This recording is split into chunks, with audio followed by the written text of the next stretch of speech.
188,000 rupees.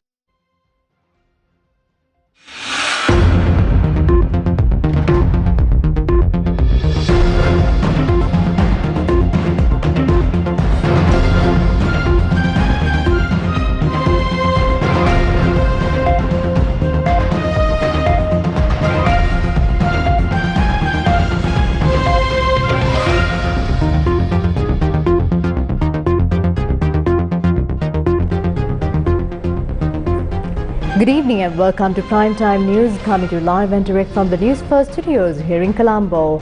I'm Badudeen. Let's now take a look at headlines. Newsfirst headlines. Main sponsor.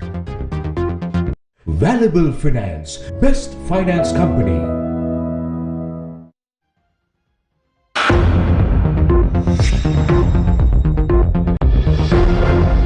Central Bank's net foreign assets hit a negative note.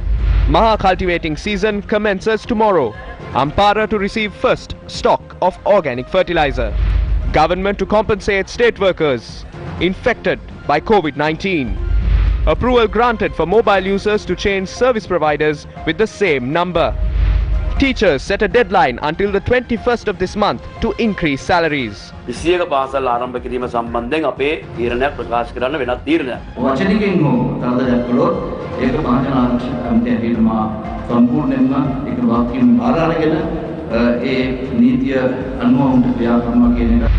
Badudeen granted bail after 6 months.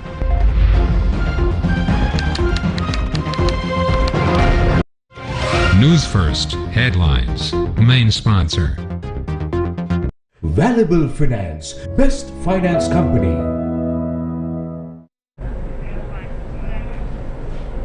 Earlier today, Sri Lanka's telecommunications sector was given a considerable boost as approval was granted to implement the number portability service. Number portability will enable mobile phone users to retain their mobile telephone numbers when changing from one mobile network carrier to another. This was revealed to the media by the Director General of the Telecommunications Regulatory Commission of Sri Lanka during a press briefing held at the Presidential Media Centre earlier today. If we are with a certain service provider, we cannot switch to another carrier if we are unhappy with its service, since we cannot abandon the number we used for around 10 years. That is like our national identity card number. We summoned all service providers on Monday and gave them the final go-ahead to establish a clearinghouse. A central database will be created as a clearinghouse in the future. Hereafter, it will not matter if your number is 071, 077 or 075. We launched it on Monday. It is up to the telecommunications sector to carry this forward. I signed the final letter this morning with regards to approval from the TRCSL. Number portability can be done by next May. Number portability එක ලබන මැයි මාසෙ වෙනකොට අවසන් කරගන්න පුළුවන්. Why has the government incurred the expense of setting up telecom towers for these companies? Can't they establish it themselves, utilizing the large sums of money charged from customers? When the coverage spreads, our tax collection will increase by twofold or threefold. That is where the strategy lies. This isn't only done by us. All countries do it. This is happening on a global scale. It's called adoption. There is no point in taxing the telecommunications sector without an ultimate vision.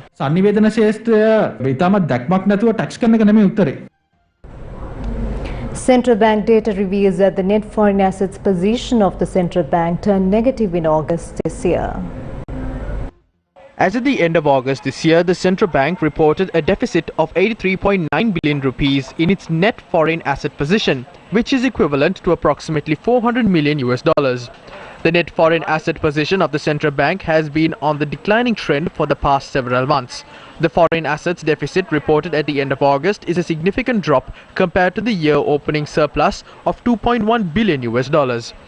The net foreign assets position of the country's banking system also deteriorated further during the month of August to a deficit of $3.5 billion from a deficit of $1.6 billion reported in January this year.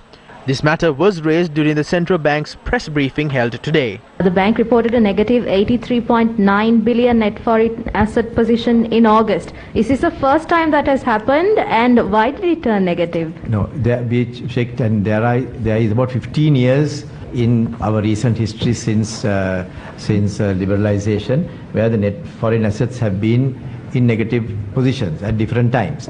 But these are essentially temporary, and those can change with one transaction. Now, if we do one swap in the next few weeks, that entire situation can completely change. So that's why it's sometimes a little misleading if we were to dwell on one number and then believe or worry that it could be something which is detrimental. I can assure you that we are working on some of those areas, but you can be assured that we are very much on top of the situation, and we will be dealing with that as well. Economists warn that the lack of sufficient foreign assets in the banking system will disrupt the repayment of short-term liabilities. If we take into account the central bank's own obligations in foreign exchange, these obligations have become more than the foreign assets. Now, what would happen is that if central bank has a negative foreign exchange position in its balance sheet, it has to meet foreign exchange obligations more than the assets it has.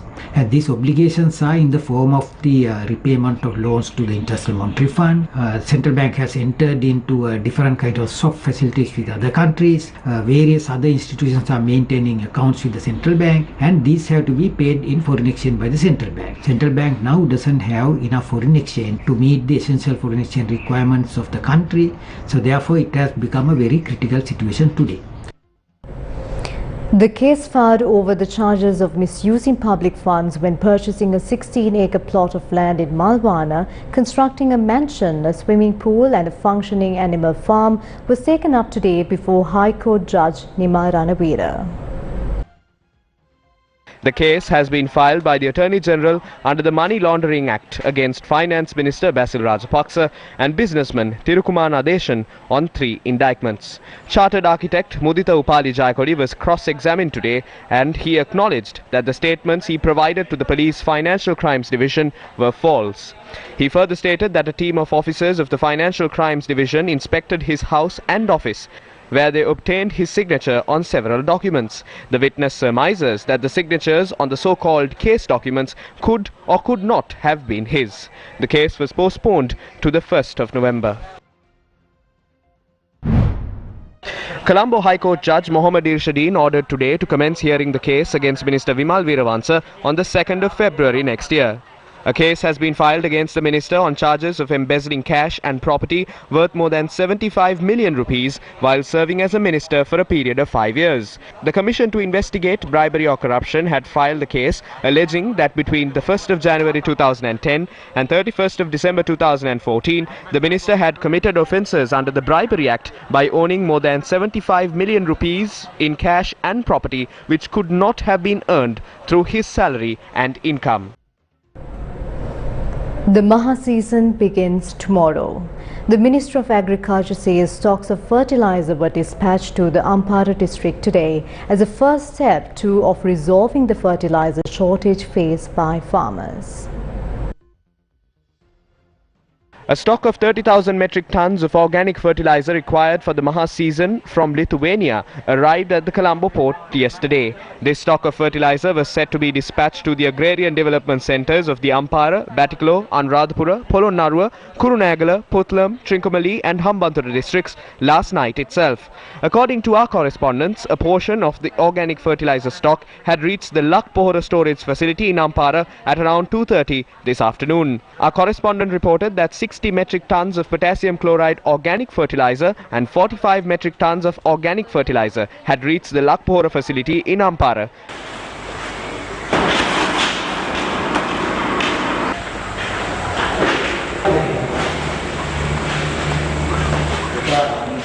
Cultivation for the Maha season will begin tomorrow in the Ampara district, and the farmers in Ampara require close to 2,500 metric tons of fertilizer for their cultivations.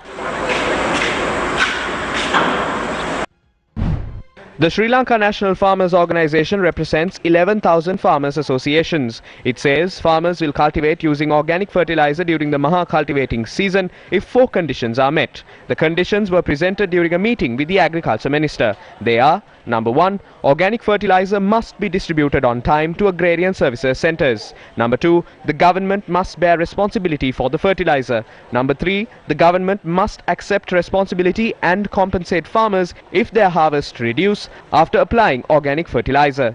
Number 4, introducing a standard price for pesticides and weedicides. The Agriculture Minister had obtained the President's approval for these conditions during the meeting. The Agriculture Ministry said the Sri Lanka National Farmers Organisation had agreed to support the cultivation of paddy using organic fertilizer. As of now, potassium chloride fertilizer has been distributed to 29 agrarian services centres in Ampara. Moreover, bioliquid fertilizer has been given to all agrarian services centres. We have issued money for farmers to purchase compost. We will import nano-nitrogen fertilizer to Sri Lanka and it will be distributed to the Ampara district at the end of this month. Accordingly, we will provide the fertilizer required for paddy and corn farmers. In correlation to Ampara, we will also provide fertilizer to Batiklo, Trincomalee, Anuradhapura, Kurunagala, Putlam, Hambantota and Monragala districts. We will distribute them. We found in countries which was formerly known as the Soviet Union. We have to import it from countries like Lithuania.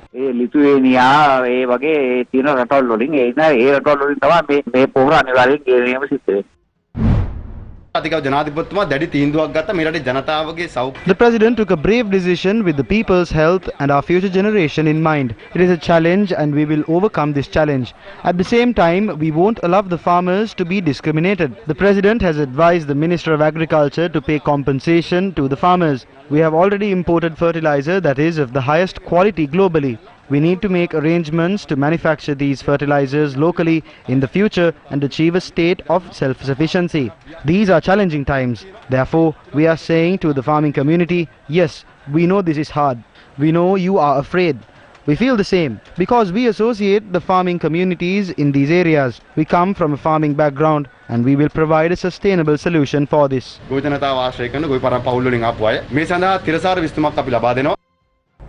You're watching Primetime News. Let's now cross over to a short commercial break. TV1 News First, main sponsor. Students complete the ACBT University Entry Foundation in 8 months for 288,000 rupees. Valuable Finance, best finance company. Do your online shopping with Sambole.lk. Home delivery and pickup now available. Sambole.lk. Prime Minister Mahinda Rajapaksa has instructed to compensate state workers being treated for COVID-19 at homes. The compensation would be given under the Agrahara medical insurance scheme. The Prime Minister had issued the order at a meeting with trade unions of the Sri Lanka Podujana Perumuna at Temple Trees. Currently, only state workers who are hospitalized or have died due to COVID-19 benefit from the Agrahara insurance scheme. Prime Minister Mahinda Rajapaksa has said state institutions have been asked to limit expenses as the country's economy has been detrimentally affected due to COVID-19. The trade unions informed the Prime Minister of irregularities that occur during purchases by the Railways Department. The Prime Minister has said he would inquire into the claims. Protest over the rising cost of living was held across the country today as well. Opposition members of the Chilao Pradeshya Sabha engaged in a protest today, highlighting the rise in cost of living. The Pradeshya Sabha members protested close to 1 hour, carrying empty gas tanks and milk powder packets.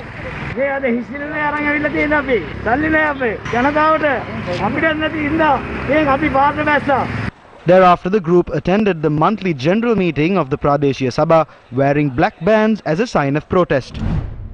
Meanwhile, opposition members of the Nath Tandya Pradeshya Sabha engaged in a silent protest opposite the Maravilla sub-office over the increase in the prices of essential goods. The group that engaged in the protest close to an hour and attended the monthly general meeting with the protest signs. Former President Maithripala Sirisena spoke about the current economic crisis in Matara today.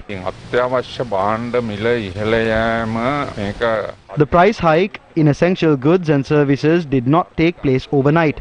It's one part of the economic crisis that the country is currently facing. This situation erupted mainly due to the lack of foreigners that were in power for the last 40 years too have been held responsible for this. These situations have erupted as a result of the directions given by politicians in the past. But I don't think this crisis would have emerged if politicians listened to the advice of economists instead. How to overcome this crisis is another matter altogether. Acquiring foreign assets is essential. We need to focus on growing our exports. We need to develop strong ties with the international community. These things will benefit heavily when empowering our economy once again. We must portray a strong sense of economic stability to the global community. අන්තර්ජාතික සමගතා තුළ රාජ්‍යයේ කටයුතු ක්‍රියාකාරීත්වය කොහොමද ඒගොල්ලන්ට පෙනෙන්නේ කියන කාරණාව ඒකයි. While the general public is taking to the streets due to the increase in the cost of living, the teachers are still in protest, citing salary anomalies and several other issues. The teachers' unions have informed the government that they will continue to engage in the strike action until the 21st of October. They said the strike action will be called off only if the government resolves the salary anomalies. We are continuously stating that the government will have to spend an additional 30 billion rupees to uplift the living standards for the teaching community that works tirelessly to provide quality education for students in Sri Lanka. This is within the government's capacity. We know that the government has already taken steps to provide 120 million rupees to their district development committee presidents as well as the vice presidents. Why is the government providing such funds? We can clearly see that these are strategic moves targeting the upcoming provincial council election. So the government has the money to fund such activities, but it doesn't have funds to uplift the living standards of the teachers. We clearly state that we took a step back when we reached the Subodhini committee report. It costs 71 billion rupees. We demanded the proposal costing 30 billion rupees, which were presented by the ministerial subcommittee. We requested that to be a portion of the Subodhini committee report. We will continue our trade union action. And if the government fails to give us a solution by the 21st of October, we will then resort to an alternative solution. Minister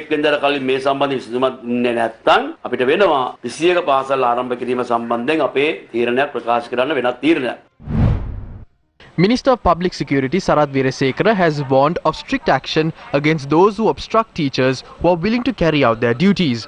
He made these remarks after an event in Maharagama.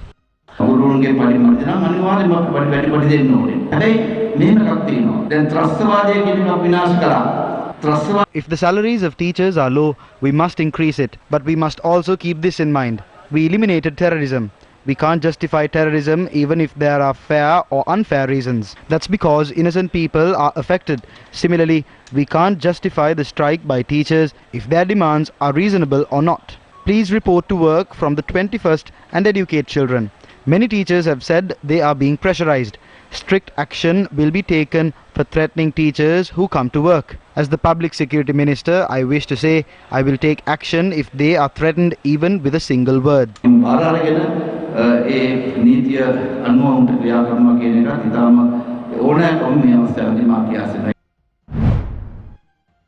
Teacher and principal salary anomalies and the soaring cost of essential items are but some of the burning problems in our country at present. Amidst all these unresolved issues, political parties and civic groups have questioned the government's decision to prepare for an election.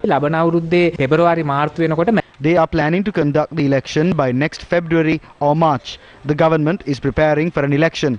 We understand it's the provincial council election. They are trying to distribute relief just like Santa Claus to deceive the people at the provincial elections. That is why they have brought an appropriation bill to allocate funds. They are spending heavily on the military to suppress the people. They have set aside large sums for development projects and the provincial council ministry to deceive the people. Why are they trying to conduct the provincial election in a hurry? We understand it's because of pressure from India. Based on the media reports, we understand that India has requested control of the Colombo Port's West Container Terminal, the Trincomalee oil tank farm, the Kankasanture port and the Palali airport. Agreements on these are being drafted in secret. The government is attempting to please India by conducting the provincial council election. We feel the people should show the government that it's wrong to conduct the election when there are many other problems. ආණ්ඩුව අරන් තියෙන තීරණය ආණ්ඩුව මේ ගන්න තීන්දුව වැරදි කියන සංඥාව ආණ්ඩුවට ලබා දීමේ වගකීමක් අපි හිතනවා ජනතාවට තියෙනවා කියලා. Journalists questioned parliamentarian representing the ruling faction on whether preparations are being made for the provincial council elections to be held.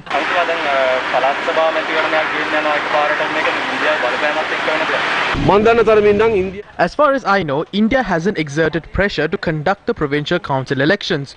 Generally, India is in favor of the provincial elections.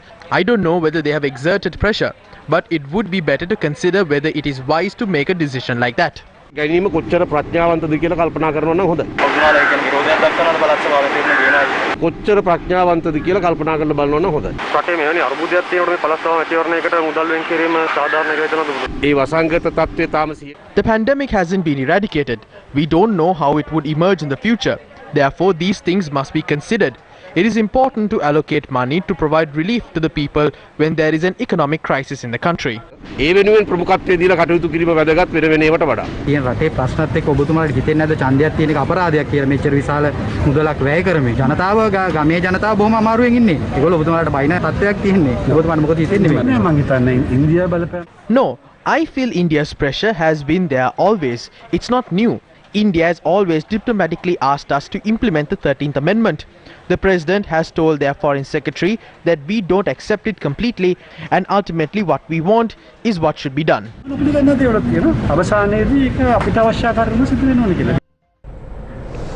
Chief of the Army Staff of the Indian Army General Manoj Mukund Naravane attended the 38th anniversary celebrations of the Sri Lanka Army's Gajabar Regiment.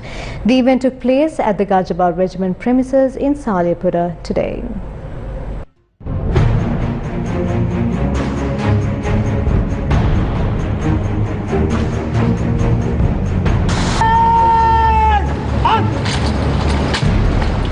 The Gajabar Regiment, celebrating its 38th anniversary, was founded on the 14th of October 1983 when the Sri Lanka Army was in dire need of a new wing.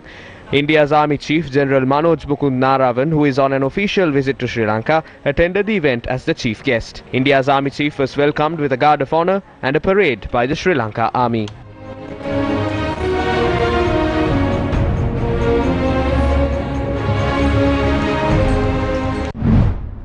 Indian Member of Parliament Dr. Subramaniam Swamy attended an event on national security in the 21st century organised by the Institute of National Security Studies last evening. Defence Secretary General Kamal Gunaratne was also in attendance. There is no such thing as a big country or small country in the new domain or the new structure of national security. Now there is a new element, and that is the cyber war. And the cyber warfare, there is no such thing as a large country or a small country. For the other two centuries, it did matter whether you are a large country with a large army or a small country with a small army. Whereas now, the concept of bigness of the army has ceased to have meaning in starting with this century. Sri Lanka may be a small island compared to, say, big countries like China, Russia, United States, India. But in a cyber warfare, if you develop that expertise, you will be equal to all those countries. You can sit in a room and damage a whole country in some other faraway place. There are some issues which need to be worked out, and that is the cultural one of bureaucrats thinking that small countries can be pushed around. And I found this problem not only with Sri Lanka, but I found it with Nepal too. I think that is something we will address in our country.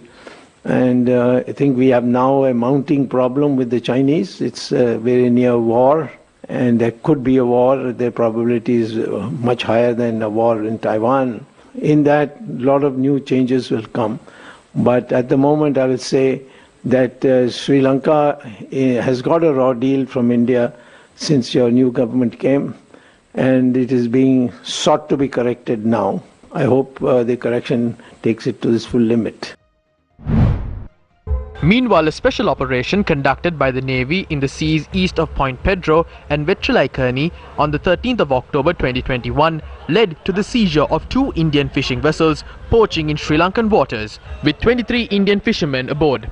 The operation also led to the seizure of fishing gear from those vessels used for the illegal fishing practice known as bottom trawling, and a stock of fish caught using the same fishing method. The 2 fishing vessels and 23 Indian fishermen held in this operation have been remanded until the 28th of this month and have been directed to undergo quarantine. Opposition leader Sajith Premadasa met with fishermen in Ambalangoda who haven't been compensated after the disaster of the Express Pearl ship. Opposition leader Sajith Premadasa met the fishermen as part of the Govi Hadagasma program.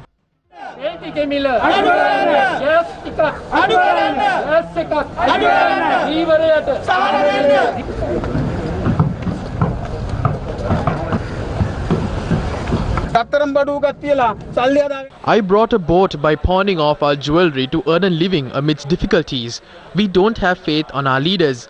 As a fisherman, I am requesting you to understand our plight and grant us relief.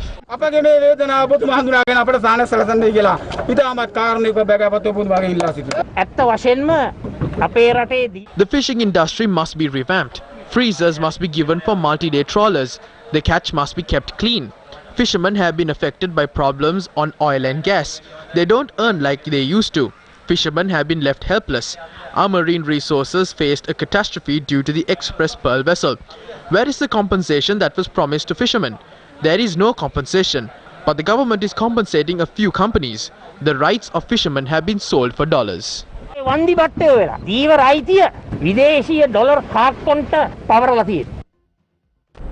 Up next is Crime Watch.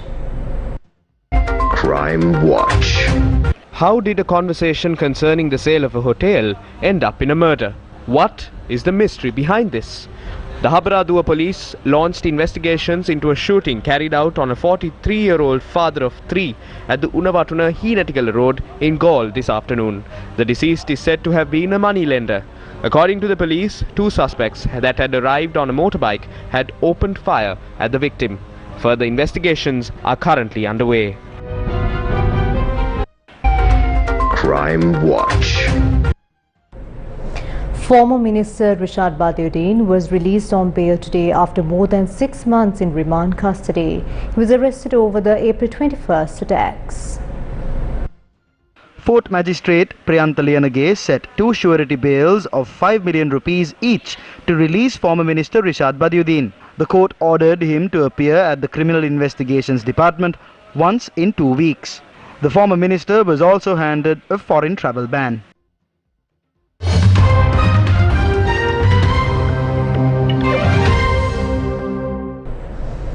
At least 46 people have been killed and dozens more seriously injured in a fire at a 13-story tower block in southern Taiwan.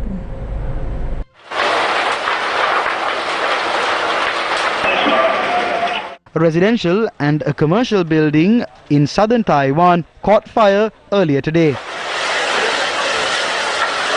It took firefighters more than 4 hours to extinguish the blaze. The fire department said that 79 people had been taken to hospital, including 14 in serious condition.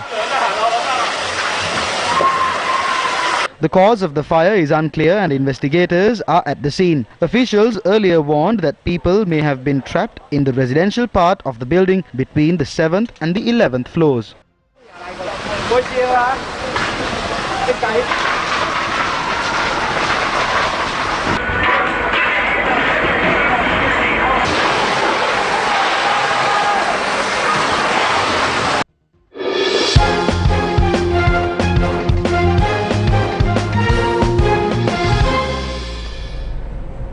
Up next is Sports Roundup.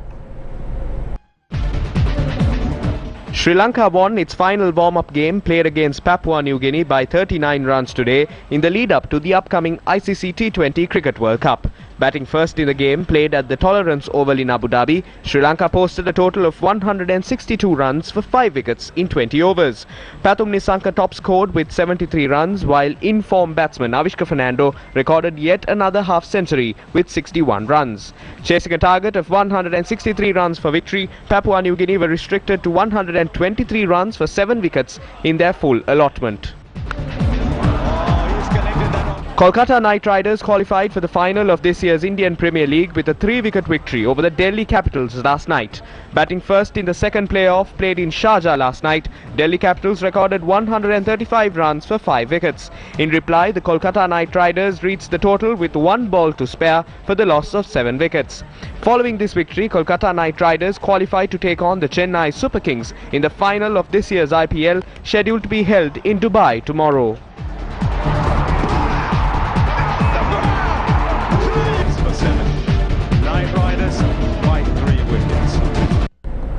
With that, we wrap up Primetime News. I'm Badudeen Singha, and the interpreter for tonight is Brian. Good night. Take care.